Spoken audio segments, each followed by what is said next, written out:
It makes it a little bit trickier for you to actually identify the lip.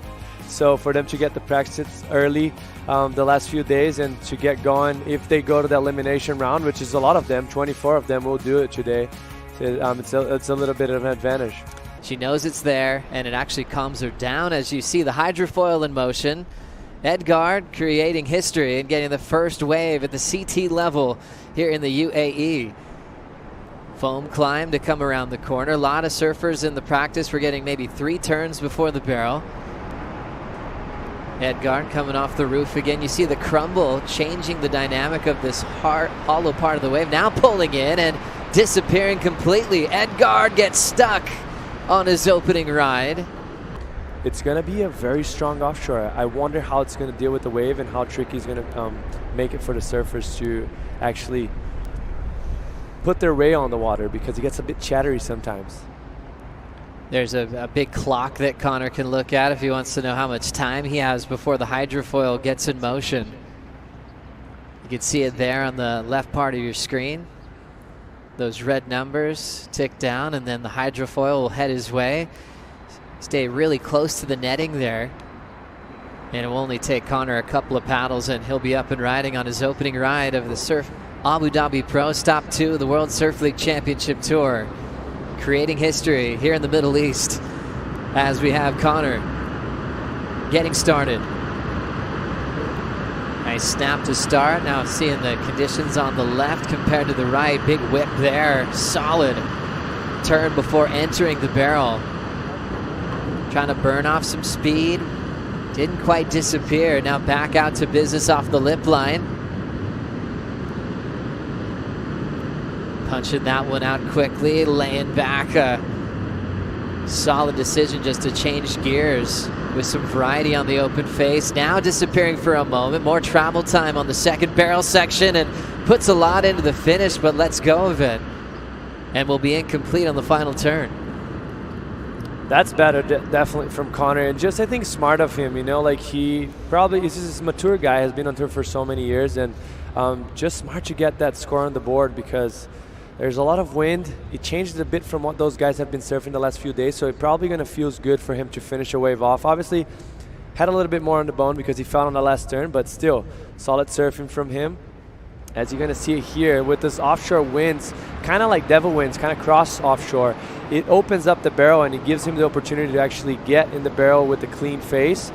He exited a little bit earlier probably than he hoped it for. As you can see right there, he did that first turn after the barrel, and he had to kind of airdrop. The wave was a little bit hollower.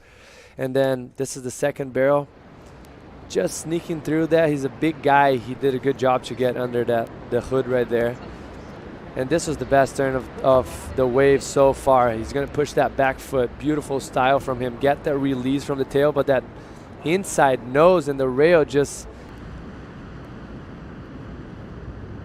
4.83 start for Connor O'Leary, a 1.93 for Edgard.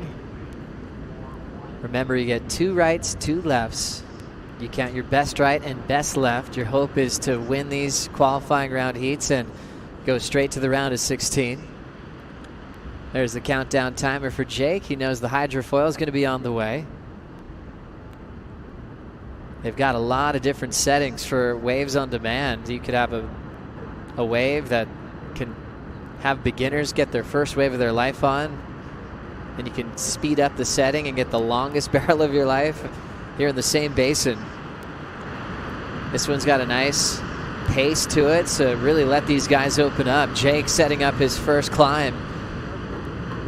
Marshall, such clean lines to start. 3 different types of turns, and now bangs it right in the pocket, punches it out beautifully. There's a red flag out there a lot of people line up with, but you can go deeper if you'd like. Sticking to big turns with these wind conditions and a tail throw. As you see, he's got enough time to come around the corner and just really utilize that crumbly section as a coping. Now in the inside corner, out in front of it, throw tail, ends up losing the reverse. But a lot of big targets he nailed, especially out the back. Different types of turns as well. Well done for Jake's opening ride of the qualifying round. I mean, that's the first point of difference we've seen it so far in this heat, right? Like, we've seen a lot of lateral turns, vertical, but lateral. And then this is a point of difference that Jake Marshall is actually able to bring it to this wave. You're going to see him starting just solid surfing overall, keeping the speed smooth, going through the critical part of the section, which is right here, right before the barrel, accelerating that turn once again. And then right here, he's gonna come around and he's gonna blow the tail right there. You see his foot's gonna shift forward. It's gonna give him a stability to actually like keep that board with speed and come back around. And that was just beautiful surfing for him. Check this out. Like, that tail is gonna swing all the way around. His back foot's gonna come forward. That's gonna give him stability, and then he's gonna engage the fins back again. He's gonna spin back around and comes out with speed, which is very impressive from such a hard wave, such a fast-paced wave. And then he gets that little barrel and finished it off with a nice blow-tail reverse, but unfortunately getting stuck. That would have been a great score for him to start the day. All the questions for the best surfers in the world were about how does this wave feel? How does it compare to other?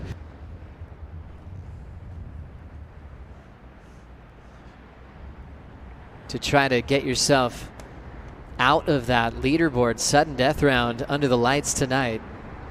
24 surfers will be there tonight, and only 4 will get back into the round of 16. And the rookie from Santos in Brazil, the 28-year-old, got a 193 on the first wave. Now we get to see his first left. Getting the flow going down the line, riding the silver surfboards. Tico and Teco, the two brothers that are from the same town in Santos, trying to slow down for this pit. He's just a little bit out in front. Great technique, and just got a bit more of it on the tail end. Frames it under the lip again, and now Ed chasing. A little bit late to read that inside barrel, and he's going to go down. So the wind providing a challenge this morning. And Edgar's felt the right and felt the left, and he's probably already thinking improvements on both of those. He'll have one more chance on each direction to try to skip the night session this evening. So far, it's California's Jake Marshall, equal 5th on the rankings, blowing the tail and holding down the lead. We'll be right back.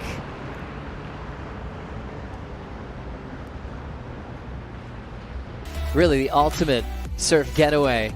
Joining us now back into the qualifying round, we've got the second efforts for all of our surfers here. The backhand from Connor O'Leary. Remember, had the 4.83 on his opener. Heading left. Look how quick he is in transition. O'Leary off to a good start. Really taking advantage of that crumble type coping off the lip line to project against. This guy can go vertical on demand, and he is so quick with that timing and power. Throwing some serious hammers down the stretch. Now looking to get really small and tiny for that 6'1" frame. He'll still have time to get back up and shut it down. Richard Dog Marsh not giving us too much with that expression yet this morning, but he has had a cup of coffee and he's been fired up. Connor has had a right and a left. We'll see if that one ends up being a keeper, Jesse. Yeah, that was just solid surfing from Connor once again. Like, he barely commits mistake, mostly on his backhand, just lethal surfing. And look how he accelerates throughout the turns every time. You're gonna see even his head spin a little bit earlier to keep that energy and generate speed throughout, and he's gonna finish with that small barrel, which on the right now, it's very tricky to manage that and finish it off strong. So just great surfing overall from Connor. Like, this section here, that the wave usually bottoms out and runs fast, is so tricky now with the wind. And they're having to adapt. Look how beautiful that turn is. See his nose of the board coming all the way back around. That just show how much commitment he actually had to push on that back foot in order to make that happen and to generate the speed on the transition afterwards. Just beautiful surfing overall there from Connor O'Leary, and just solid, like smart to start the day off. Interesting seeing us transition. Kind of chandelier and just very hard to ride, and just even faster because of that wind. Jake Marshall adapting to the morning conditions. Starts off with a couple of cool backside turns. Talking to Jake this morning, he said, hey, it's interesting how you kind of have to come from behind it with this tempo. It's easy to get way out in front. And as we know, you always want to be in the most critical part of the wave. So he's adapted and comes from behind to hit the lip, especially on his backhand.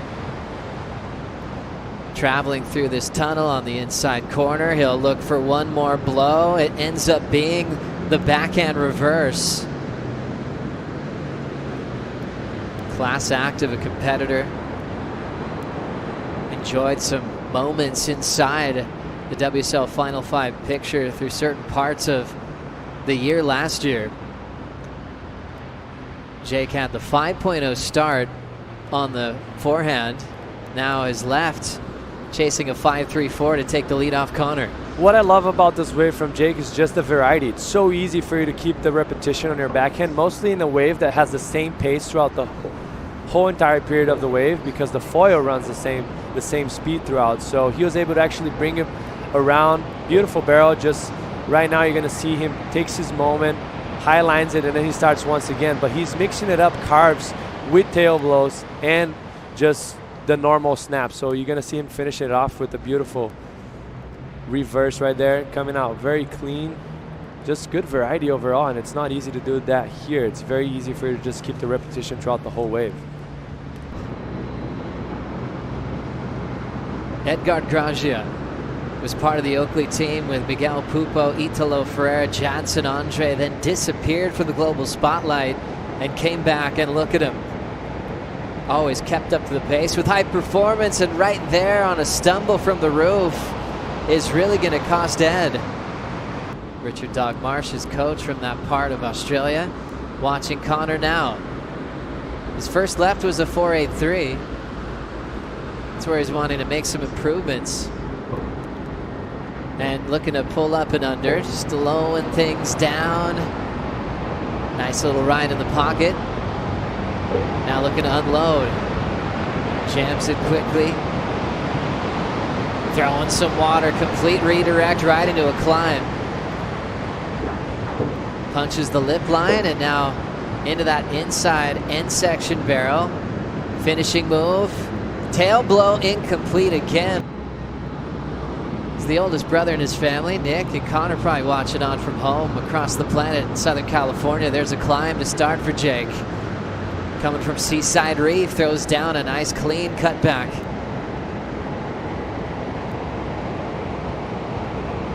And now kind of resetting here, so a little bit of a regroup. Frames up the carve. Climbs again, so kind of forced to climb as he's really trying to come from behind it. Hangs on that rail a bit longer on the Shark Eye surfboard and whips it quickly off the coping. So it's a clear moment for him to go for something big on the roof, an alley-oop. So for a guy like Edgard, he's going, wow, making the dream tour, flying to the Middle East, competing in a perfect wave here in Abu Dhabi. He is so excited for this opportunity, and I'm really curious to see how he's going to approach this. He needs an 8.44. He's got to go all out if he wants to skip the night session tonight. Yeah, I agree with you. And also, you got to go all out and still expect your opponents not to better their scores on the last two waves that they have to ride. So for him, I think it's just a fact of getting a little bit looser, like not being so shy and not being so like stiff, you know, just let it go and go big. That's what he needs to do in this wave. Edgard, part of the rookie class, sets up his last chance. Straight to the round of 16. Needs an 8.44. Connects well on the steepest part of the wave. Now looking to slow down in the pit. Gets a little deeper than he did previously. Hanging onto that rail. Back out in front of the open face. Has to carve down to the bottom. Tries to set up that lip a bit more. Now stretching this out. It's going to get really hollow. Looking to ramp up. Edgard misses the grab. Knowing he needed something enormous. Went for it, and we'll be seeing him in the leaderboard format under the lights tonight. Yeah, that was great surfing for him, but I mean, in the situation that he was in, and he had to go for that rodeo in the end. The problem is we have the wind blowing into the face of the wave, and that rotation goes unclockwise. So what that does just puts the board away from you, and it's going to fly out. Exactly what happened right there. So ideally, you want to try and rotate to the other side on a day like today with the winds being that strong. Or just if you're rotating unclockwise, you want to keep your board very flat under your foot, which that's not the typical situation of that specific maneuver. And you don't see that maneuver so many times in the heat.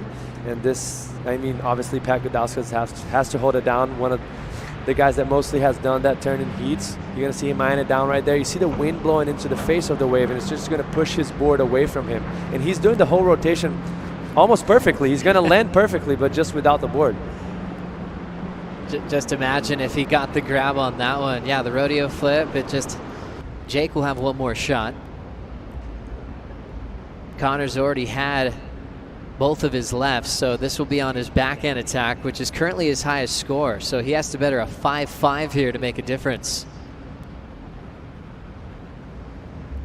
Guy that's put himself back on tour with some huge wins, one in the southwest of France and a final with Michel Perez, which was monumental to his comeback. Hydrofoil moving down the track in this basin, which is 690 meters long, 150 meters wide. Connor attacking the whitewater, punches it again, drills it. What a big start for O'Leary. Now patient, slowing things down, wants to see with his cupped out section we'll look at. Bets it again. Let's see if this one barrels. Again, no barrel on this. Dog Marsh identifying that the barrel's changed. Oh, this is going pretty well. Out, out, out. Blowtail reverse, quick power spin. Wow. Dog likes it. That's really nerve-wracking, isn't it? It's like... Wave's really hard right now with this one. Richard Dog Marsh just breaking it all down, noticing the difficulty of the morning conditions, but I think he's pretty happy with how Connor handled it. I think Connor's got a great chance to get rid of that 5.5. Yeah, I'm with you. I think what was impressive about that turn, and that's one of the turns that Dog mentioned, that he said, nice, that was very nice. Like, you're going to see him here in the beginning of the wave just applying critical vertical turns. But as he goes down the line, this wave gets very vertical. Oh, we're going straight into the barrel in the end, and then he finished it off with a nice tail blow. Beautiful surfing there from him. And finished it off very strong, very technical, very tight transition right there. For a guy his size, it's not easy to get compact and being able to put that tail high and bringing it all the way back around. His lowest score is on the left, and that's where he's standing up right now. Jake Marshall on his last wave of the qualifying round. Nice style on the bottom turn, second maneuver, nice slap in the pocket, pushing hard on the third backhand snap. He's looking to try to get low for this hollow pit. Doing really well through the turbulence to keep his line. Back to the lip again, real critical section there. Nice and vertical. Tidy backhand surfing for the Californian. Grabs the rail, puts the head down, and is searching for the exit. Marshall makes it. One last turn. There's the fin blow reverse, incomplete this time. Look at the result. First ever heat here at the CT level here in the UAE in the Middle East. The Surf Abu Dhabi Pro continues as world number 1. Baron Mamiya is preparing for Miguel Pupo.